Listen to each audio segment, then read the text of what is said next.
What's up, everyone? Today I'm going to be showing you the worst chess game I've ever played. So I started off with the English opening with c4, and then I set up my the normal English, and then I started pushing, and then here he's threatening mate on this move right here. So to counter this, I just blocked. This allowed him to fork my rook and king, and I ended up getting his rook off of a fork, so it wasn't that bad.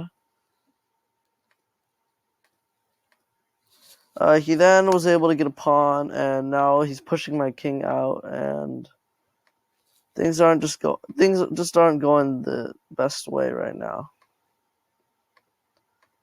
I tried to block, and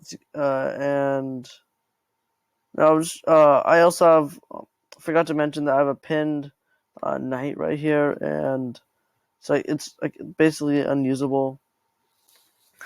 My king was running for his life, but I actually pulled off this pretty nice move here that led to me being able to take his rook and then his knight. I was then able to get work my way back into the game and actually took a 7-point lead after that terrible start. I was then trying not to draw from repetition, and I ended up losing out a little bit, but that's okay. I then managed to fork him for his bishop, and now things were really in my favor. He didn't have much left, and I kind of felt like I was gonna win this, but then I made this blunder right here, and I ended up losing my rook. So this evened up our score from up to 4, and now uh, he checked my king a little bit more. I feel like his queen was the most annoying part. I just never was able to get a break. And then here, as you can see, I'm threatening this pawn, to push the king into a corner and get the easy mate. At this time, this would have been a huge win for me. So then I was starting to backing him into the corner, and he brought out his queen to stop the checkmate. If he hadn't done that, I would have easily taken this pawn with protection from the bishop, and it would have been mate. But here, I feel like I should have made, and then here I made a queen trade, and now I can completely control the board. His queen's gone, and I have 2 pawns and a knight and a bishop that could easily take down my opponent's pawns. I then just began taking out his pawns and maneuvering around. Eventually, I managed to,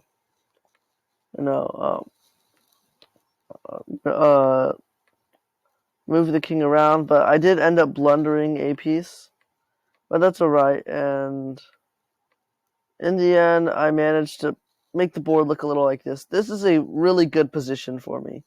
I'm up on time, and and all I need to do is promote this pawn. Now, with the protection of the king, my pawn started moving towards towards the other side of the board. I was using the knight to help keep the pawn going, and pretty soon I was able to trap my opponent in this situation. I now had the knight protected. He can't go to the square to block, and I also had the pawn protected. I managed to get a promote to a queen, and I started backing him into the corner. All I needed to do was pin him now, and it would have been an easy mate. All right, so I started checking him, and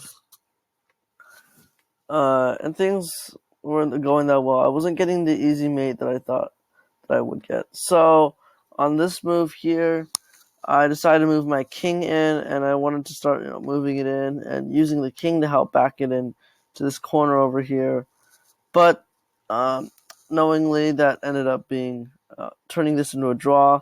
So not only did I have a terrible opening, I played a really bad middle game with a massive blunder.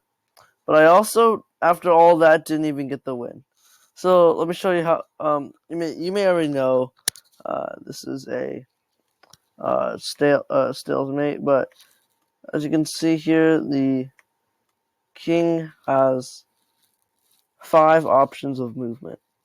Okay, so these first 2 squares are blocked off by the queen. This square right here is also blocked by the queen. And also the knight is protected. And then the knight controls the last square. So the king can't go anywhere and is not in check. So that's a stalemate. I hope you enjoyed this video, and I am trying to reach an ELO of 1500 by the end of the year. So if you want to join me on my journey, make sure to